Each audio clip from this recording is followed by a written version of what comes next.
We are joined today, well, it's Owen and Kyle, back on the streets. We are with... Alex Kitson is my name. And your show is? My show is it's called Alex Kitson. This is Water. It's on every single night at 9 p.m. in the big yurt at Hoots at Potterrow. Excellent. And are you doing right up to the 25th? Are you doing that final Monday? I'm doing the final Monday. Oh. Yeah, I know it's a mistake. Everyone tells me. I know. I did the Monday. I did a compilation show. I did AAA in 2022. We did the final Monday. It was depressing. It was. The show was bad. We were hungover. It was awful. But I was like, I just wanted to, Committed. But financially, to be brutal. I was like, once you're here, I didn't take a day off either. And then my yurt got blown down in the wind. So.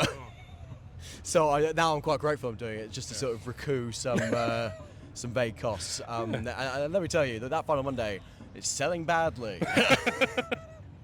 But also, not something you expect to lose money to, the wind. Yeah, I was not, out of all the sort of possible foes, this Edinburgh Fringe. I'm not going to say that nobody's going to turn up. No, the wind turned up.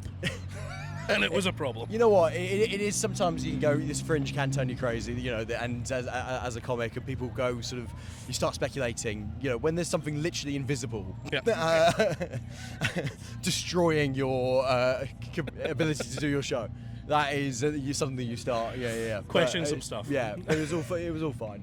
Luckily, so the big boys had to cancel their shows too. Not just me and my tent. I knew days in advance. I was like, there's no way. There's no way it's happening. And then others had to too. So it was all fine. You weren't alone, and you're suffering. Exactly. Yeah. But hey, it was suffering. Don't believe anyone who says there's bigger problems going on. My mine was the biggest. That is Yerks. Yeah. Number one on the list. 100%. So, first question. Yep. Nice and easy one. What was the inspiration to the name of your show, and what can people expect without burning any bits? So basically, the inspiration behind the show it's a speech that I really really like, and the show's sort of loosely based off that, very very loosely. It's loads and loads of basically just routines, and there's a little bit of meaning there and a little bit extra if you want to. It's a little bit about how I think the internet's making us really cynical, and how the ability to zoom back and shift your perspective, and the power of the little things, and noticing those little things is really important, even if they're super obvious. It's a little bit of that.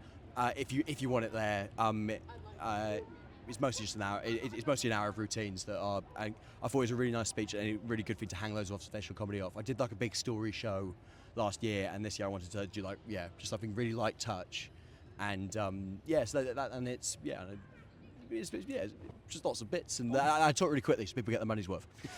Sounds great. Yeah. Sounds great. What brought you to Edinburgh Fringe? Why Edinburgh Fringe? Out of all the fringes in the world? Well, it's the one. It's the one. It's the Fringe. You do a few other ones in preparation for Edinburgh. I was a massive comedy nerd as a teenager and as a kid, and Edinburgh was the place that you went to, and I came here for the first time as a student doing student sketch comedy. Immediately I loved it, and you go well, this is what's that stat? It's the biggest third biggest ticketed event other than the Olympics and the Football World Cup, and you go it's the Olympics of art and live performance, and that's an excellent descriptor. The Olympics of art.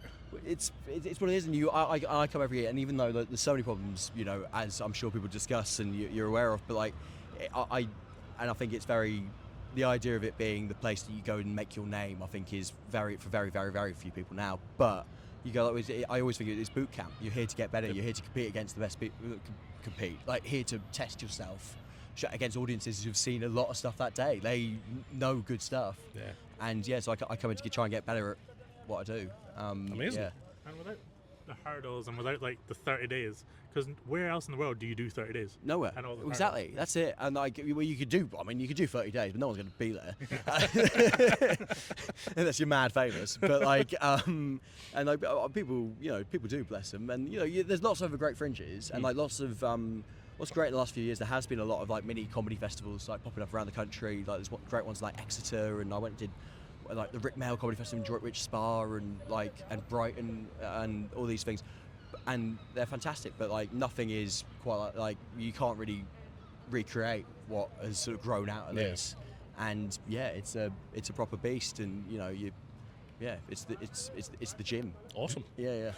So other than your venue blowing away, what has been your biggest moment in performance? So it can be best, worst, just your most standout. What jumps to your mind? This year. In general? In general, standout thing. What I really remember is there's been a couple of times like people I knew from school have texted me being like, that's cool. And I did some support for Russell Howard, and that was which was quite. I was like in Bristol, and you're like, oh, that's quite. I started doing comedy in Bristol. Yeah. Russell Howard was like the comic when we were like teenagers, like coming up. Like we would all watch like the extended Good News like every week, and it wasn't proper tour support. He was doing like some warm up shows. I was the like a little act before. But that was like a real like, oh wait a second, here we go. I'm walking down Old Market in Bristol with Russell Howard, and you go that's. I was like, oh, wait, that's exciting. That is the first thing that comes to my mind. Yeah. Awesome. Yeah.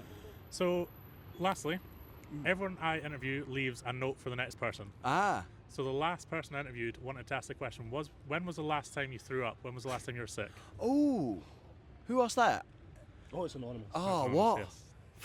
When was the last time I threw up? Back to all of the The follow one. So No, that is an uncrackable code. it's anonymous to the next person. They don't know who that question's going to. Yeah, that's true. So last time I threw up, that is, I am so scared about throwing up. I hate it, and I don't really drink anymore, because of said that. And other things, that's not against that. But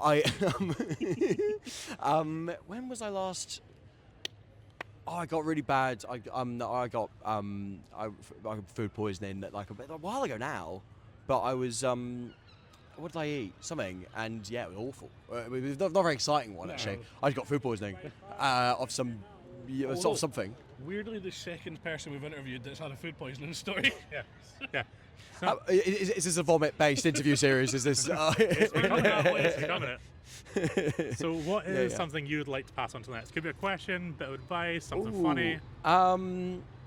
Okay, I'll keep to the toilet theme.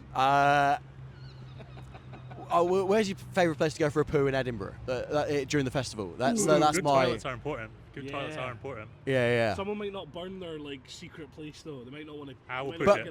But they have to, because I've asked them this question. Yeah, you do. True. Yeah. And that's the rules. The rules. Those are the rules that I have decided. This is brilliant. Tracks, Yeah. This is brilliant. Thank you so much. No, not at all. Thanks for having me. Yeah, Thank you. perfect. Cheers then.